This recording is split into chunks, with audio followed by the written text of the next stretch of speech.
Estás escuchando Informe Enigma con Jorge Ríos. Sucesos extraños. Fenómenos paranormales. Experiencias increíbles contadas en primera persona. Un viaje a través de la historia a lugares que nunca habrías imaginado.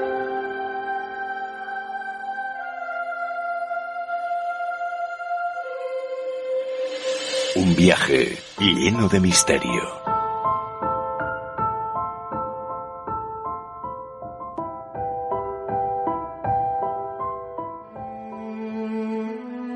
Esta semana en Informe Enigma nos adentraremos en la peor catástrofe aérea de Cataluña.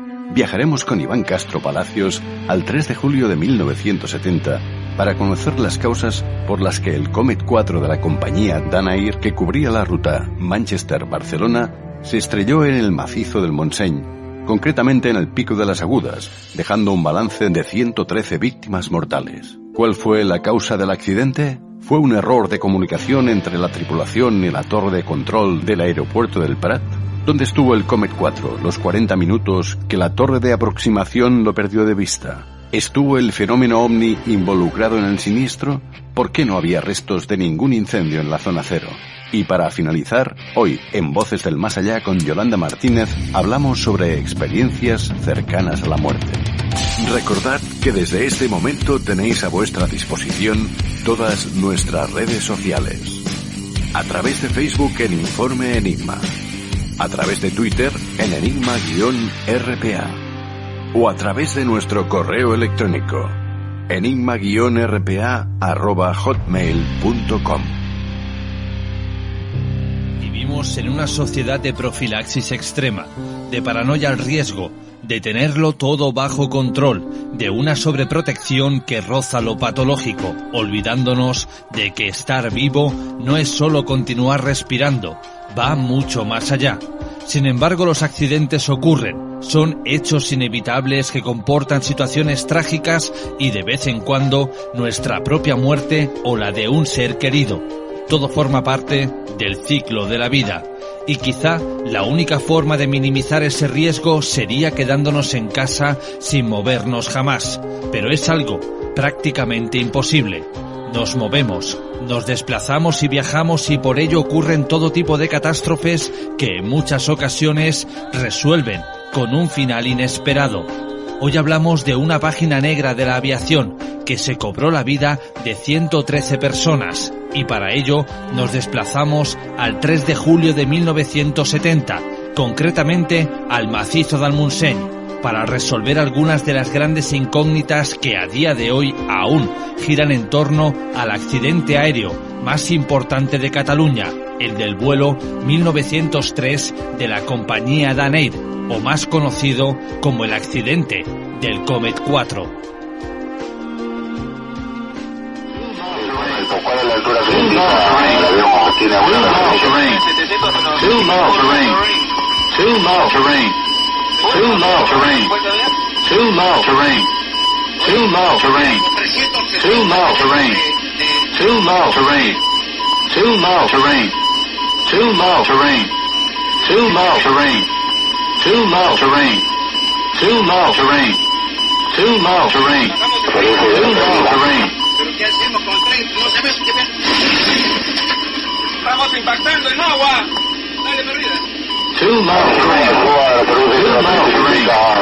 2 miles terrain. 2 miles terrain. 2 miles terrain. 2 miles terrain. Nos vamos a invertir. Hoy, como ya hemos dicho en la introducción, nos desplazamos atrás en el tiempo, al 3 de julio de 1970 para conocer un poco más en profundidad qué ocurrió con el vuelo 1903 de la compañía Danair y qué ha pasado a la posteridad como el accidente del Montseny del Comet 4. Y para hablarnos de este tema tan apasionante, hoy nos visita un compañero y amigo de la casa. Iván Castro Palacios, ¿cómo estás? Muy buenas, Jorge. Pues encantadísimo de estar contigo otro programa más, como siempre, y encantadísimo de traerte, pues, esta vez una jornada, en esta jornada, un tema sorprendente, aeronáutico, lleno de misterios y la verdad que yo creo que va a resultar muy interesante el tema que vamos a tocar. De nuevo misterios aéreos, pero en este caso con un atractivo añadido, y es que hablamos de mi tierra, de Cataluña, a 30 minutos de los estudios donde me encuentro ahora mismo. Iván, vayamos a aquel 3 de julio de 1970. Cuéntanos qué ocurrió con el Comet 4. Bueno, para ponernos en situación, vamos a viajar, como bien dices, al pasado, al 3 de julio de 1970. Vamos a hablar de un avión comercial de la época, era un de Havilland Comet 4 Charlie de la compañía aérea Danair, era una compañía aérea británica, hacía un vuelo desde Manchester a Barcelona con 112 personas a bordo. De hecho, eran 5 tripulantes y 107 pasajeros. Y, bueno, pues como bien has comentado, este avión pues acaba su vuelo de una forma bastante trágica en ese lugar donde se sitúa el macizo del Montseny, en Arbúcies, en Barcelona. Y vamos a desarrollar un poco lo que ha sucedido desde el punto de vista aeronáutico, ¿no? Y sobre todo, ¿por qué se produce esta tragedia y qué fue lo que falló ese día? Sí es cierto que nos encontramos con un accidente aéreo que prácticamente se combina pues con uno de los casos o fenómenos OVNI que se han dado en España, que a día de hoy todavía también sigue sin resolver. Uno de los más importantes de la historia de España a nivel ufológico, ¿no?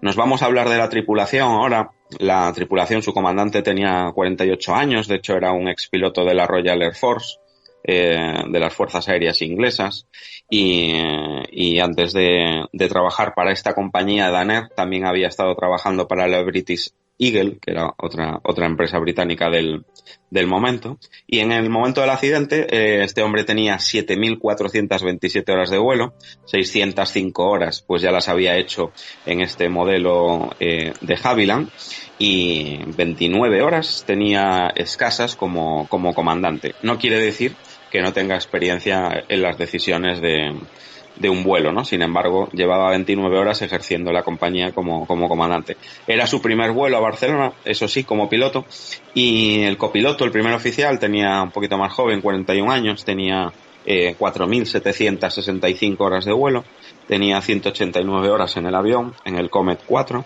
El ingeniero de vuelo, también de su edad, 40 años, tenía 1.275 horas de vuelo en ese de tiempo total, y 218 horas como ingeniero de vuelo en el Comet 4.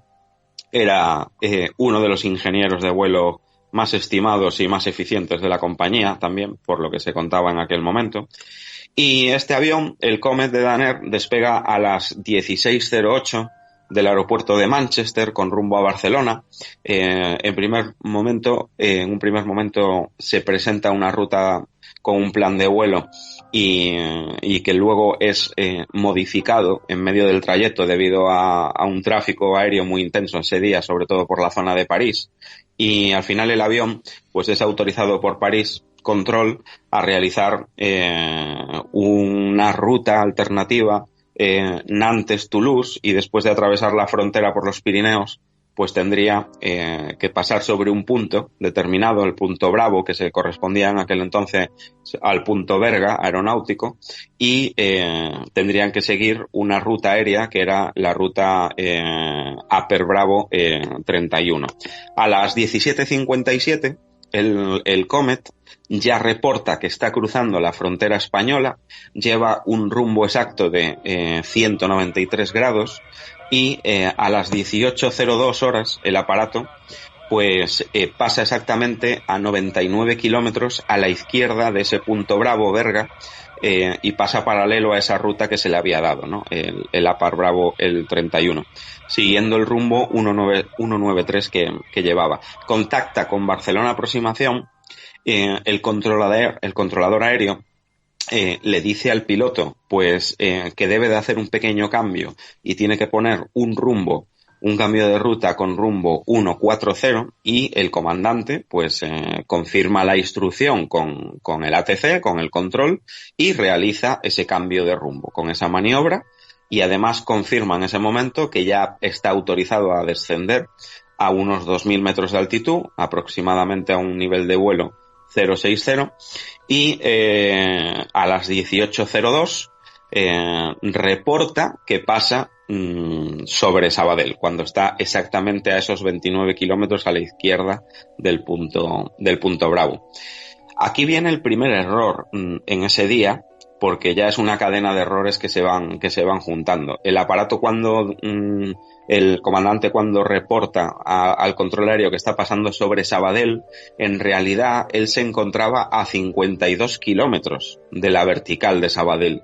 Nunca llegó a pasar por Sabadell en ese momento, cuando él lo estaba reportando.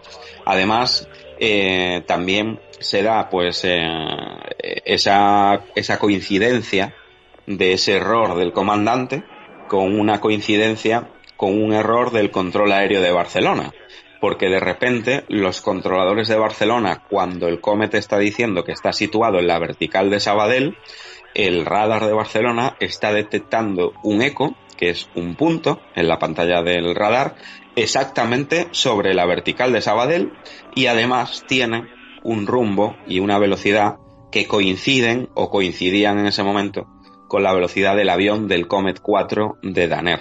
Algo estaba sobre Sabadell que el controlador dio por hecho que era el avión. Sin embargo, no era el avión el que estaba viendo el controlador. Ni el control de Sabadell ni los controladores aéreos de Barcelona, llegados a este momento, a este día en el que estamos hablando, nunca han podido esclarecer a qué o a quién pertenecía ese eco que se registró en las pantallas de control de Barcelona aquel día. El controlador, de hecho, comunica al comandante que tiene el aparato, la pantalla del radar. Claro, Barcelona le dice que lo ve sobre Sabadell y el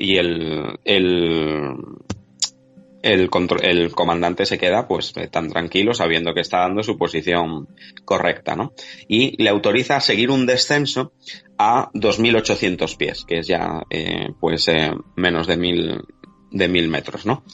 Un minuto después, a las 18:03, a las 6:03 de la tarde, el comandante ya está requiriendo pista en servicio para aterrizar en Barcelona. Barcelona le cambian con Barcelona Aproximación, con otro controlador, y le dice que está en servicio la pista 25. Obtiene la respuesta del comandante y a las 18:05, 2 minutos después, Barcelona Aproximación le pide una altitud al Comet. ¿Qué altitud lleva? El comandante responde por la radio que están pasando los 4.000 pies en descenso. Barcelona Aproximación le pide la confirmación sobre qué rumbo está llevando en ese momento y en ese instante, cuando Barcelona Aproximación le pide el último rumbo que lleva el avión antes ya de guiarlo a la pista, esa pregunta de Barcelona Control ya nunca más obtiene respuesta por parte del comandante del Daner, ni del avión, ni de su copiloto. En ese momento son las 18:05 de ese fatídico 3 de julio de 1970. Ese día se junta con que la visibilidad era muy mala, era reducida, nula prácticamente, porque las nubes estaban prácticamente cubriendo la cresta de la montaña de ese lugar del impacto que tú has comentado, y es, digamos, pues la vertiente, si no lo he situado mal, es la vertiente noreste de esa montaña, dentro de ese término municipal de Arbúcies. El avión, a posteriori, sabemos que impacta contra esa cara del Montseny a una velocidad aproximadamente de 400 kilómetros por hora. Lleva un ángulo de 45 grados respecto a lo que es la pendiente del monte. En el momento en el que colisiona, cuando ya no le da esa respuesta a Barcelona Control, llevaba un rumbo, que era lo que le estaba pidiendo Barcelona, un rumbo de 145, y llevaban los motores funcionando con total normalidad. En ningún momento tuvieron ninguna emergencia, ningún fallo de motor, nada raro en la cabina, nunca se comentó nada respecto a esto. Después del impacto se produce una explosión con fuego bastante grande, porque el impacto es catastrófico, ¿no? Es muy trágico. Y, bueno, en resumen, lo que hemos comentado ahora ocurre porque esta catástrofe aérea se produce porque los controladores aéreos pensaban que el Comet 4 estaba sobre la vertical de Sabadell. Entonces ellos lo guiaron desde una posición errónea, mientras que volaba directamente hacia esa cara, hacia esa ladera del Montseny. Ese fue el principal error. Viene dado, y lo repito, porque algo estaba sobrevolando Sabadell en aquel momento que jamás se pudo detectar ni saber su origen. Literalmente estamos hablando de un objeto volador no identificado. Era un punto en el radar, era un radar primario. Por aquel entonces los controladores veían puntos y lo asociaban a aviones, y con las constantes conversaciones radiotelefónicas con los aviones, pues ellos los iban situando y sabían cuál era cada uno prácticamente, ¿no? Pero no es como hoy, que pues ese radar secundario que hay en todas las torres y centros de aproximación, pues te da el puntito y el controlador pone su ratoncito encima y te dice qué vuelo es, qué altitud lleva, qué velocidad, qué rumbo, etcétera, ¿no? Se estrellan en unas condiciones, además, pues de niebla totalmente espesa, porque si no fuera eso ese día, a pesar de tener un rumbo erróneo, pues desde la cabina te das cuenta, si estás viendo el monte, que vas hacia el monte y llamas al controlador, ¿no? Y bueno, la búsqueda del avión ya se inicia según esos últimos datos, ¿no? De su situación, que había pasado por Sabadell, que había sobrevolado Terrassa, luego Manresa. Es una zona además muy poblada, como tú sabrás perfectamente, y sin embargo nadie da un aviso de ese sobrevuelo bajo o de esa supuesta explosión contra la montaña, ¿no?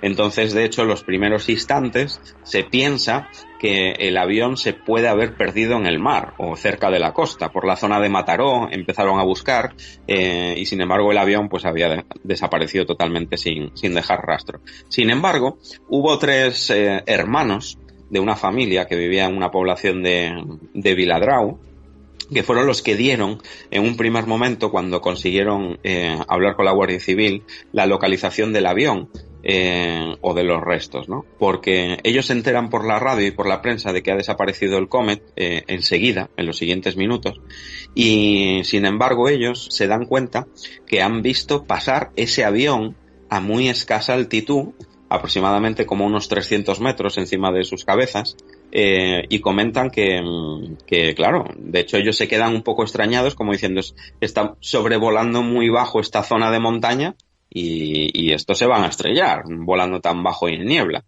Sin embargo, ellos no escuchan en ningún momento ningún tipo de explosión, no escuchan ningún impacto contra la montaña, no son conscientes de que existe, cuando pasa encima de sus cabezas el avión, de que existe posteriormente un accidente aéreo. Y de hecho no le dan mucha importancia hasta que al día siguiente sale ya la noticia oficial y ya van a hablar directamente con la Guardia Civil. Se mueven efectivos en un primer momento de la Guardia Civil, acude la Guardia Civil de Gerona, la Cruz Roja de Barcelona. De hecho, el lugar se empieza incluso a llenar con personalidades también del mundo civil, del mundo militar, y se produce un auténtico despliegue militar, ¿no?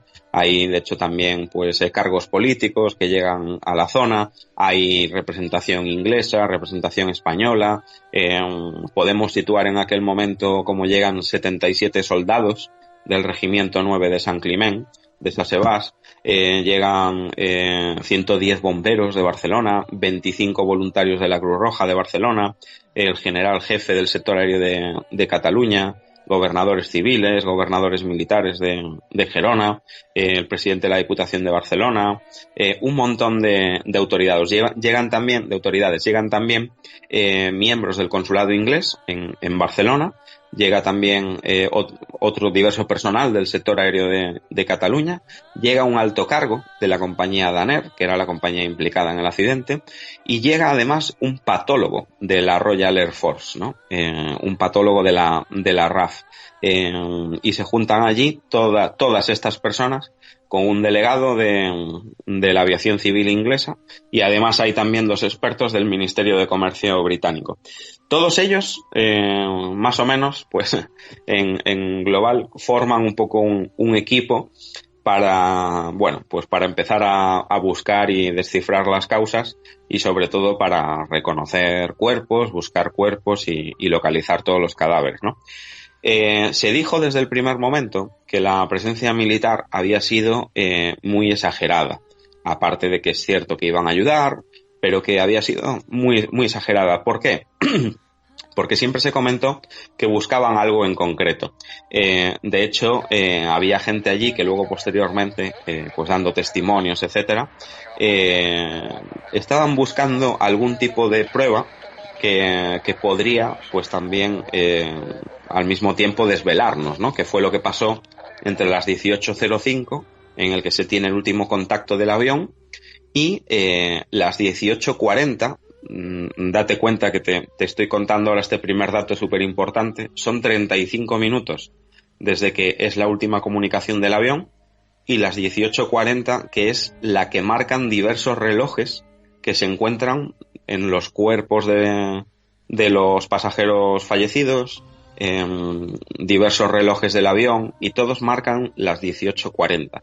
Son 35 minutos en los que no sabemos a día de hoy dónde estuvo el avión, porque se supone que estuvo volando. Y en aquel momento era muy fácil reconocer la hora del impacto, porque los relojes que funcionaban también de esta forma hace mucho tiempo se paraban un poco al instante cuando tu pulso casi pues deja de funcionar, ¿no? Y también hay que tener en cuenta, y lo sabrás tú muchísimo mejor que yo, que el Mont-Cenis pues es un lugar bastante caliente en cuanto al tema de ufología, de objetos voladores no identificados. Es un área que comprende Sabadell, Terrassa, Manresa. Por allí se buscó el avión, y por allí se dio al mismo tiempo aquel misterioso eco en el radar, que dichoso eco que todavía pues nadie ha conseguido desvelar lo que fue, ¿no?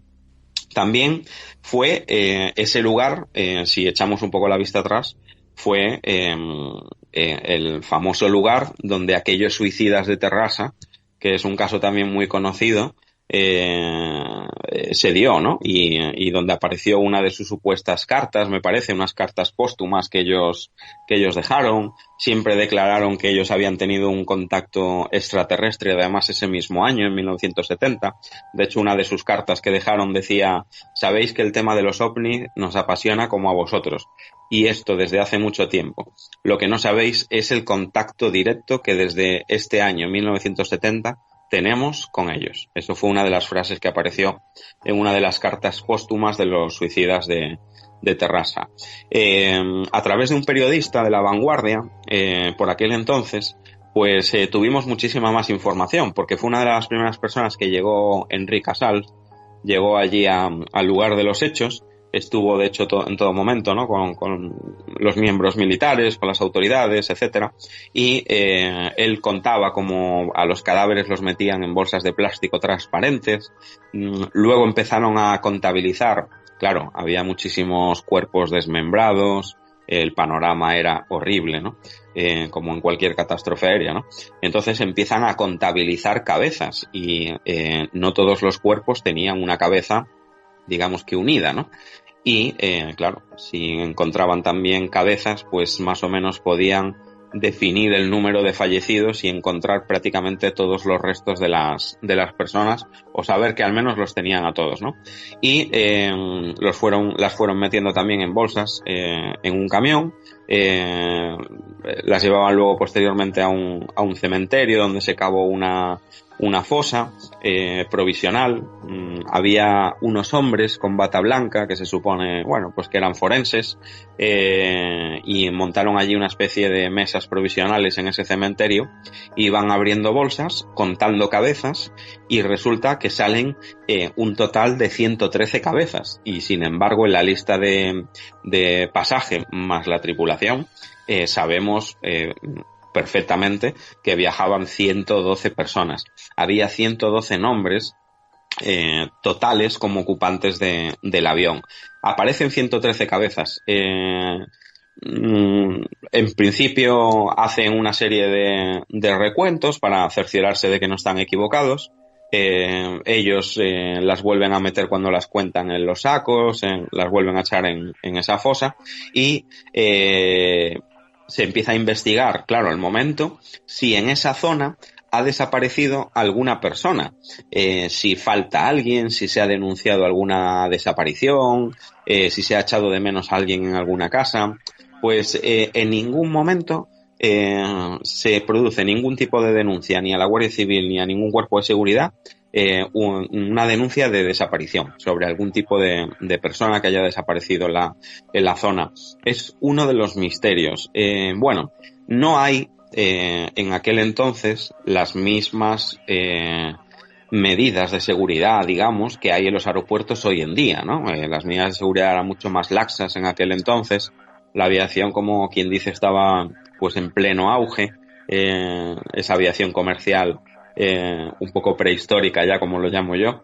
Y claro, pudo haberse colado alguien en el aeropuerto de Manchester en el avión.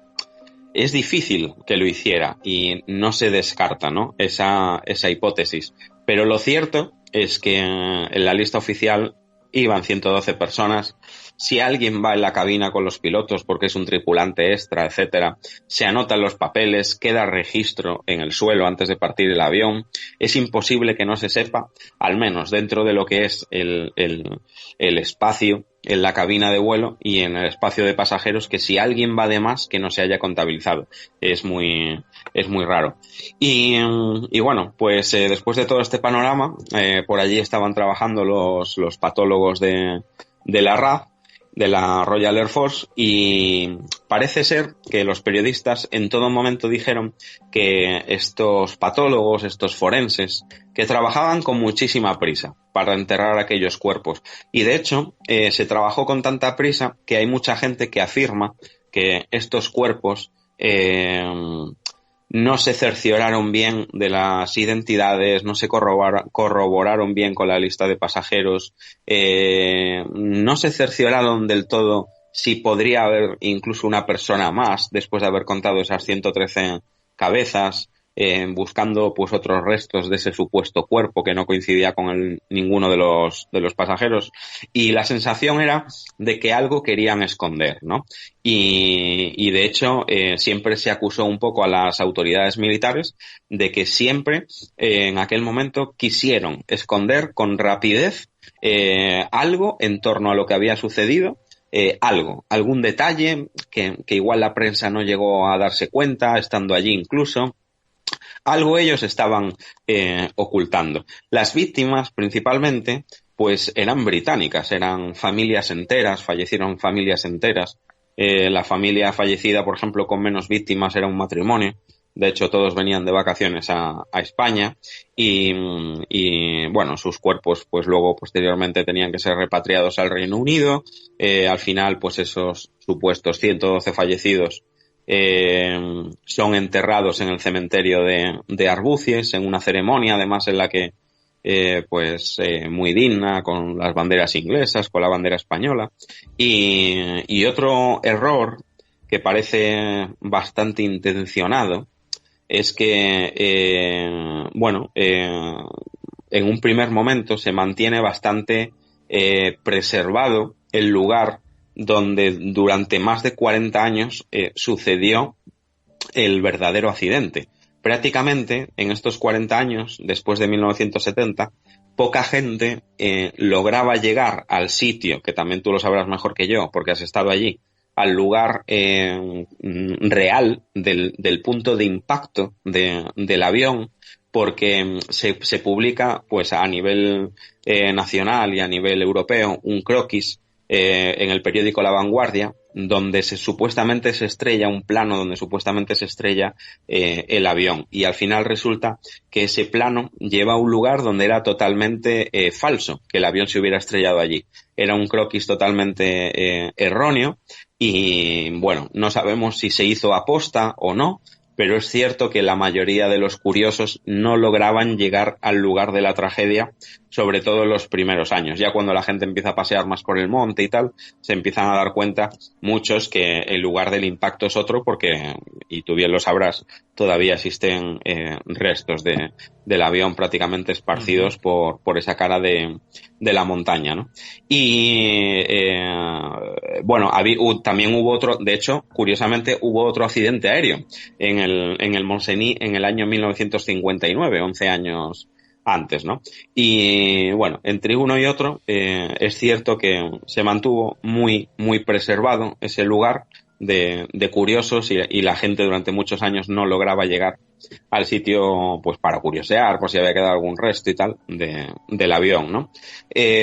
Como te dije antes, se dieron varias hipótesis de lo sucedido, sobre todo con ese extraño número de no coincidencia de las cabezas, ¿no? Sobraba una cabeza, se barajó si había sido de un tripulante extra, como te comenté, se barajó si había sido de algún niño que no hubiera sido contabilizado en un primer momento.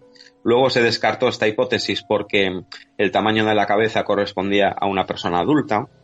Se barajó que podría ser un polizón a bordo en la bodega, un pasajero que se cuela, pero nadie nunca llega a reclamar a una persona desaparecida que fuese en ese viaje, sobre todo en ese vuelo, o que hubiera desaparecido paseando por el monte en la zona del impacto en ese momento, que lo coge por sorpresa el avión y se lo lleva por delante. Yo, por ejemplo, no sé si tú la tendrás, ni siquiera tengo información de si la cabeza que aparece es de hombre o de mujer. Se hablaba de la cabeza de una persona, pero en ningún momento me llegan datos de que pudiera ser un hombre, una mujer, no hay ningún tipo de pista, ¿no? Y para resumir un poco el caso, al final, lo que más me llama la atención es que lo que te dije antes, en un primer momento, tanto el comandante del avión como el controlador aéreo piensan que el avión está sobre la vertical de Sabadell, ¿no? Cuando en realidad no lo es.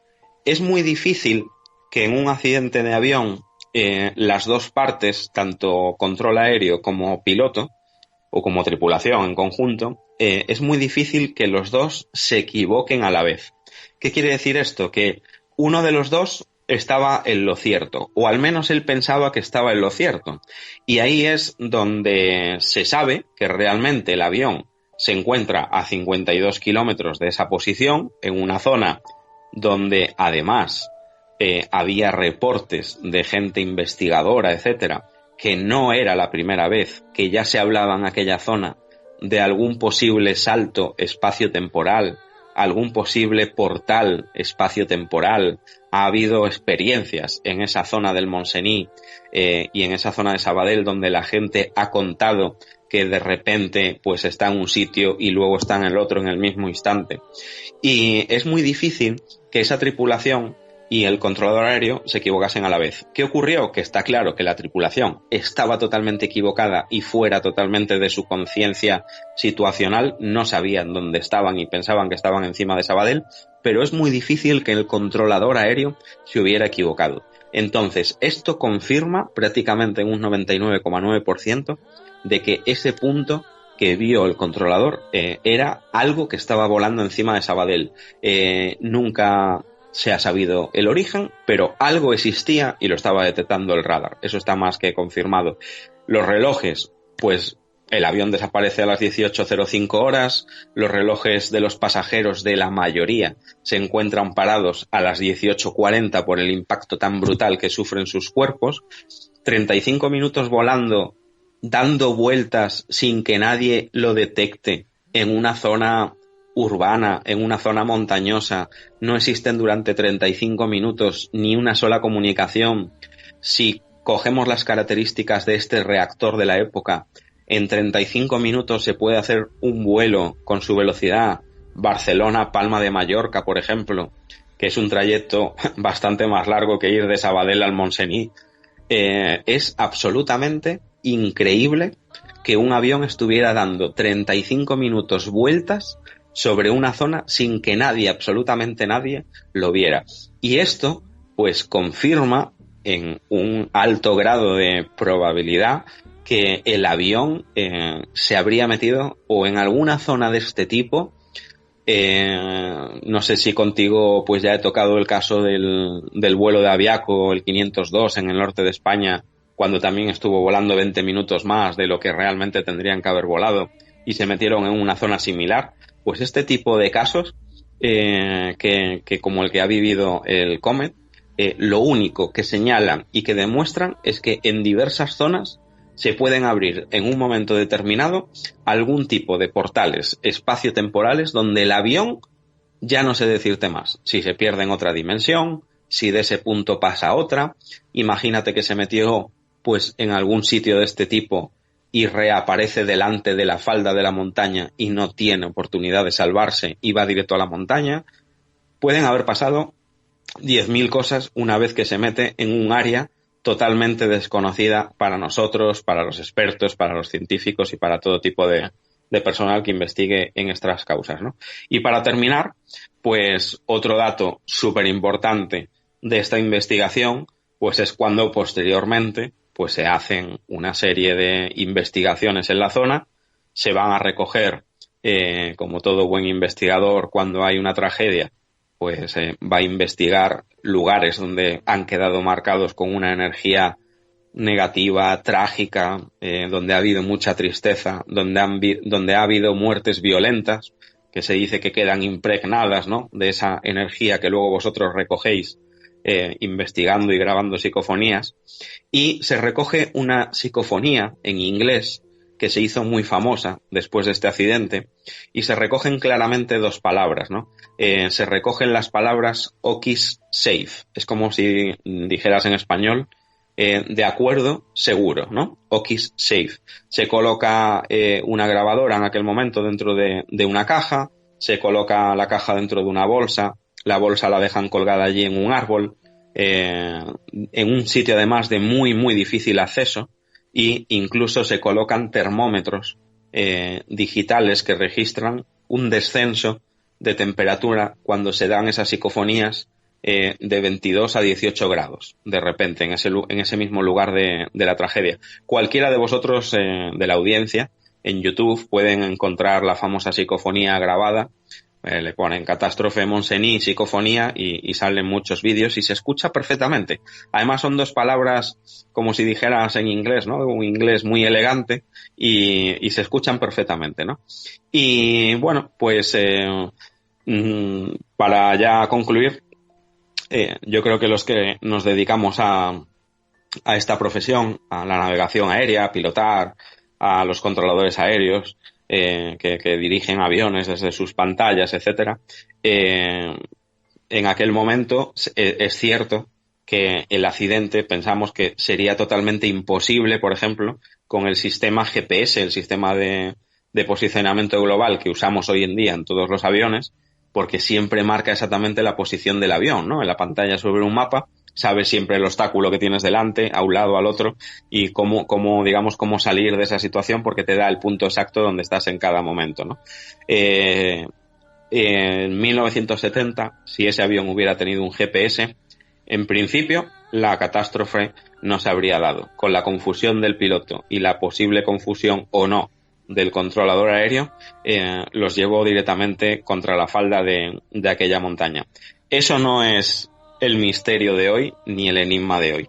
El enigma, y dejo dos para el debate, es saber por qué el avión voló 35 minutos demostrados sin que se supiera dónde estaba, y la otra es pues de quién era esa cabeza, esa 113, el número 113, que nunca se determinó quién viajaba a bordo y que nunca fue identificado. No sabemos lo que ocultaban los militares con tanta prisa que llegaron allí y recogieron todo.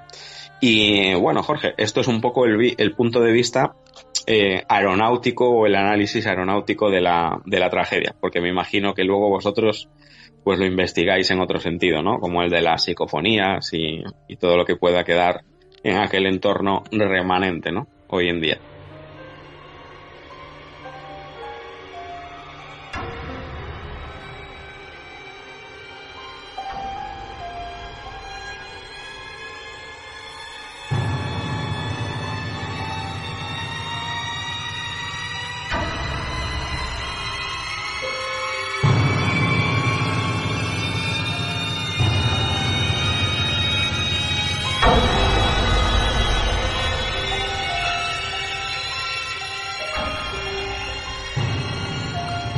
Dichoso número 13 que siempre está envuelto en misticismo y mucho misterio. Ángel Rabat, un vecino de Viladrau que actualmente tiene 90 años, aún recuerda con claridad cómo vio volar al Comet 4 a escasos 300 metros prácticamente de su cabeza y cómo pensó que si este avión no remontaba se iba a estrellar. Iván tiene razón con el tema de la hora y que es algo muy importante porque este vecino de Viladrau, Ángel, vio volar al Comet 4 a las 7 de la tarde, con lo cual casi estos 40 minutos que la torre de control pierde el contacto con él, ¿dónde estuvo? ¿Por dónde estuvo? Valga la redundancia, dando vueltas, pero hay un tema aún más importante si cabe. Los primeros voluntarios que llegaron a la zona cero cuando se disipó la niebla a primera hora de la mañana encontraron, pues una auténtica carnicería, intestinos que colgaban de los árboles, cabezas, piernas, brazos, la gorra del comandante y debajo de esta una mano, el brazo del comandante aún agarrado a la palanca del avión, con lo cual se entiende que prácticamente nadie se dio cuenta de lo que estaba ocurriendo, que se toparon con la montaña de golpe. Pero el enigma más grande es que no había restos de calcinación, de fuego, de que hubiera habido una explosión, con lo cual aquí se lanza la hipótesis de que el avión se estrelló porque no tenía combustible. Pues sí, dado que también te he comentado que el avión es muy probable que hubiera estado volando mucho más tiempo del que ellos tenían previsto, pues es casi seguro que hubieran quemado prácticamente todo el combustible, porque, en teoría cualquier avión tiene que partir de un punto A y llegar a un punto B, tiene que llevar combustible para ese trayecto, tiene que llevar combustible para desviarse al menos 2 horas hacia su aeropuerto alternativo, y luego tiene que tener combustible al menos para estar en espera en ese aeropuerto por lo menos unos 30 o 45 minutos. Entonces, eso hoy en día. No sabría decirte si en aquel entonces esas reservas legales eran las obligadas en aquel momento. Yo creo que no tendrían tanto combustible. Y yo pienso que se puede explicar por lo que te he comentado. Esos 35 minutos que están quemando combustible, que están volando en algún lado, en alguna parte, porque eso es obvio, tuvieron que gastar prácticamente todo el combustible y quizá explique el por qué prácticamente no había restos de esa carbonización, ¿no? O esa deflagración que produce el combustible cuando se quema y cuando arde, ¿no? Y sobre todo por una explosión. Y a propósito de las 113 cabezas, se me olvidó también comentarte un hecho curioso que sucedió cuando se celebró el 40 aniversario del accidente. Una de las familias inglesas que perdió pues a sus seres queridos allí decidió ir una mañana, se van a Cataluña y quieren visitar la fosa común, ¿no? Ellos se alojaban en Lloret del Mar, van a preguntarle a la policía local y se dirigen a la fosa común. Les acompaña un policía municipal y llegan al cementerio donde está esa supuesta fosa común y hay una placa, que tú también la habrás visto, donde se leen los 112 nombres que están inscritos allí, y esta familia lo que contó es que se llevó una sorpresa muy desagradable porque en ningún momento el nombre de su familiar al que buscan está en aquella placa, en aquella lista. De hecho, ellos, pues muy cabizbajos, no se explican el por qué, se vuelven en un taxi al hotel y se marchan a Inglaterra. Nadie, absolutamente nadie, en ningún momento, habiendo estado incluso un policía local allí, les pregunta ni siquiera su nombre para poder comprobar o para seguir investigando si ellos estaban relacionados con ese pasajero número 113. Y fue un hecho curioso que saltó a la prensa pues, 40 años después del accidente y la verdad es que ha resultado muy llamativo, ¿no? Porque o no se quiere seguir investigando o muchas personas ahí saben lo que sucedió y no interesa preguntar. Pero bueno, también te lo dejo a modo de curiosidad porque es un dato bastante interesante. Hombre, que venga una familia buscando a un ser querido que saben que falleció en el accidente del Comet 4 y no encuentren su nombre en la lápida, es algo extraño. O bien este pasajero era el 113, o bien el 113 está en la lápida y este no fue identificado. Pero sea como fuere, las autoridades deberían haber tomado cartas en el asunto, porque quizás aquí está la pieza clave de esa persona anónima que ocupa el número 113. Para tu información, pues es algo que se conoce en julio del 2014, aproximadamente a comienzos de mes, y resultó tan llamativo que de hecho ha sido publicado por algún periódico como El Periódico, por ejemplo, y nada, que sirva el dato también para la investigación. Desde luego hay una familia que ha ido a buscar a su ser querido y al menos en la placa no está registrado, lo cual pues ya solamente ese hecho pues ya te dice y te indica muchísimas cosas, ¿no?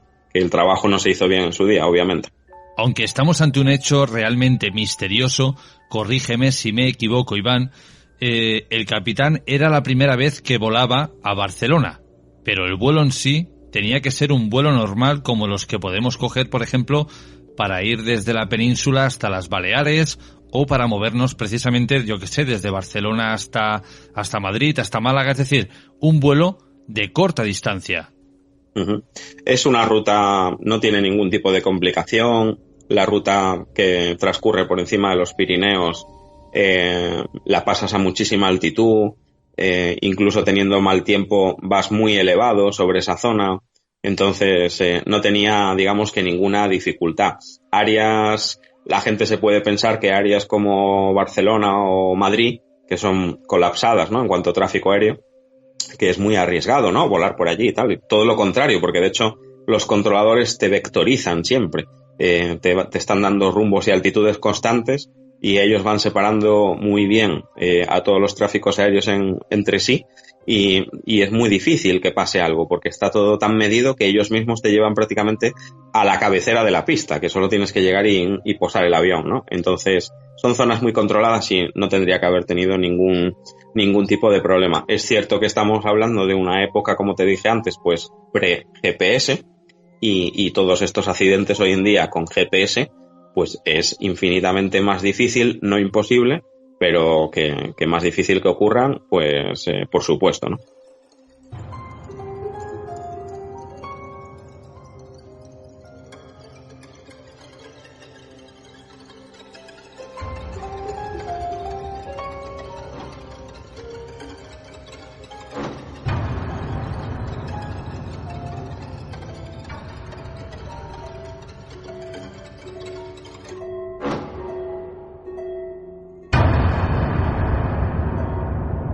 Iván, ahora sí, para encarrilar la recta final, ¿cómo era ese Comet 4? ¿Era un avión de pequeñas dimensiones, de grandes dimensiones? ¿Era un avión de lujo, un avión normal? ¿Cómo era? ¿Cómo era ese Comet 4? El Comet 4 pues fue uno de los primeros ya reactores de esa época que digo yo, que era ya un poco el bullicio, ¿no?, de la aviación. Y bueno, fue un avión muy muy famoso, fue un avión además muy bueno, muy beneficioso para muchas compañías que se estaban pues renovando en aquella época. Era también al mismo tiempo una novedad, ¿no? O sea, el Comet en ese momento era un poco ese reactor nuevo, eso ya de viajar a velocidades un poco más grandes que acostumbrados a los famosos turbohélices, pues era muy novedoso, ¿no? Y las compañías pues lo explotaban muchísimo porque era un avión que era eficiente en aquella época. Era uno de los primeros reactores. Es cierto que eran todavía pues aviones que consumían mucho combustible, no como hoy en día, que tienen pues motores más eficientes y tal, ¿no? Eran de esos primeros turbinas, esas primeras turbinas puras que eran súper eficientes a la hora de viajar y bueno, era un avión excelente para cualquier compañía aérea. La verdad que fue un avión muy conocido. Es un avión, sí ha tenido accidentes, porque ha tenido bastantes accidentes, pero también hablamos de una época en la que realmente la aviación estaba todavía, como quien dice, pues también desarrollándose, ¿no? Y bueno, este avión se convirtió en un clásico de la aviación comercial. Entonces, era un avión muy eficiente. Nunca tuvo tampoco ningún problema grave de fabricación, como pudiéramos hablar hoy en día del Boeing 737 MAX. Caracterizó una era del transporte comercial que desde luego fue muy llamativa, ¿no? Y como te digo yo, sí tuvo pues accidentes importantes, pero muchas veces fueron causados por errores humanos, no era causado precisamente por la fabricación del avión o por las características del avión. La verdad que el avión era un reactor que estaba muy bien construido, y bueno, ha sido un clásico y desgraciadamente pues es una pena no verlos volar hoy en día, porque al que le gustan los modelos históricos, ¿no? Pues era muy bonito. El avión, el Comet, viene además de varias variantes que se habían hecho anteriormente, y llevaba además también, si no recuerdo mal, una serie de tanques extra de combustible con respecto a sus versiones anteriores. Ya le daba mayor autonomía, aunque los motores iban muy juntos en las alas.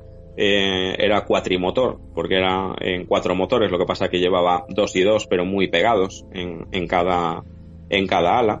Y bueno, luego se hicieron muchas versiones de él también. Se hizo el Comet, el 4 Alpha, el Comet 4 Bravo, que eran pues mejores desarrollos todavía del avión, el 4 Charlie, que fue un avión también muy clásico y llevaba los avances de los dos primeros. Se fueron mejorando también esos motores con mayor capacidad, mayor autonomía, y bueno, se hicieron muchísimas unidades, la verdad, y ya te digo que es que nunca tuvo ningún error de fabricación, de diseño, nunca. Fue un avión lo que te puedo decir es que fue un avión muy exitoso, que compitió en aquella época con el Boeing 707, que era un grandísimo avión, con los famosos DC-8, que era otro grandísimo avión, y estaba muy a su nivel, ¿no? Luego se fabricó un Comet 5 posteriormente, y ese ya se fabricó, pero sin embargo no llegó a desarrollarse finalmente, y ya ese modelo de avión pues se murió para siempre. En 1975 este accidente fue en el 70, y por ejemplo en 1975 Daner, esta famosa compañía del accidente, era la única que todavía utilizaba ese modelo. Y también te puedo decir, curiosamente, que debe ser una casualidad, que se construyeron del Comet que se estrelló, se construyeron 113 unidades hasta el momento del accidente. ¿Cómo te quedas? 113. Casi nada, pero otro dato interesante es que no hay audios de las cajas negras. Estamos acostumbrados a que cuando hay catástrofes aéreas realmente importantes, tarde o temprano esos audios, esas conversaciones que registra esa caja entre los pilotos, acaban circulando por las redes sociales o son de alguna forma accesibles, pero en este caso no hay rastro de lo que realmente ocurrió dentro de la cabina, ni tampoco de esas conversaciones con la torre de control. Se preservó mucho la información. Yo tengo una teoría sobre que no tengamos grabaciones de la caja negra ni nada, aparte de que en el 70 pues también es cierto que quizá las cajas negras estaban menos desarrolladas, e igual podría ser perfectamente que el audio se perdió o se quemó en la catástrofe, o la caja negra quedó invalidada, cosa que sería rara. Pero yo pienso que si un avión está desaparecido 35 minutos volando en vete a saber dónde, en vete a saber qué condiciones, y vete a saber qué lugar y qué está diciendo la tripulación, porque la tripulación tuvo que ser consciente en un principio, por sentido común, tuvo que ser consciente de que ellos seguían volando y seguían en el aire. todo eso, todas esas sensaciones, experiencias que pudiera haber contado la tripulación en cabina, todo eso se supone que quedaría grabado. Y de hecho, recordemos a todos que las cajas negras graban los últimos 30 minutos de vuelo, de conversación, y los últimos 30 minutos de datos, ¿no? Entonces, si algo raro sucedió y la tripulación en la cabina se dio cuenta de lo que estaba sucediendo y de que algo era normal, quedó grabado. Y si quedó grabado, sería una prueba muy, muy sustancial a la hora de poder saber cosas en este caso. Y yo creo que no le interesa ni al ejército, ni a las fuerzas aéreas, ni a la RAF, ni al ejército del aire, el que se den a conocer ese tipo de testimonios, porque está claro, como hemos hablado y comentado, que algo estaban escondiendo, se mezcla con un fenómeno de un objeto volador no identificado. Pienso que se ha ocultado mucha información, que seguramente alguien la tenga en una caja cerrada, en algún despacho, en algún almacén olvidado, pero pienso que si existe, sería muy delicada el escucharlo, ¿no? Con esto sí, Iván, terminamos nuestra charla sobre el accidente misterioso del Comet 4 en 1970 en el macizo del Montseny, concretamente en el Pico de las Agudas.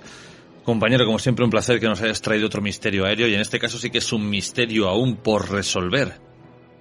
Pues sí, Jorge, yo encantado de comentarte este tipo de casos porque son apasionantes y, bueno, dentro de la desgracia, ¿no?, de un accidente aéreo, ya sabe la audiencia que no hablamos de cualquier accidente aéreo, siempre hablamos de sucesos donde las cosas no están resueltas, donde hay un grado alto de conspiración y de encubrimiento, y yo creo que es importante que estas historias no mueran y que se sigan comentando, porque en cualquier momento, cualquier persona puede tener una prueba perdida en su casa, un papel, un documento, un expediente, y puede salir a la luz. Entonces creo que hay que mantener vivos estos casos siempre que podamos para seguir investigando. Iván, un abrazo y hasta la próxima. Otro abrazo grande, Jorge. Gracias por tu invitación, como siempre. Hasta la próxima. Y antes de dar paso a voces del más allá, vamos a escuchar esa psicofonía a la que Iván Castro anteriormente hizo referencia, esa psicofonía que se obtuvo en la zona cero, donde el Comet 4 impactó, y que dice algo así como "Keep safe", manteneos a salvo. Hay que decir que este audio lo hemos obtenido del programa ya mítico y extinto Los Misterios Nos Miran, y esta grabación la obtuvo su grupo, podríamos decirlo de esta forma, de investigación. Recordar, Keep safe, manteneos a salvo. Espérate aquí. Keep safe. Espera. Espérate aquí. Keep safe. Espera. Espérate aquí. Keep safe.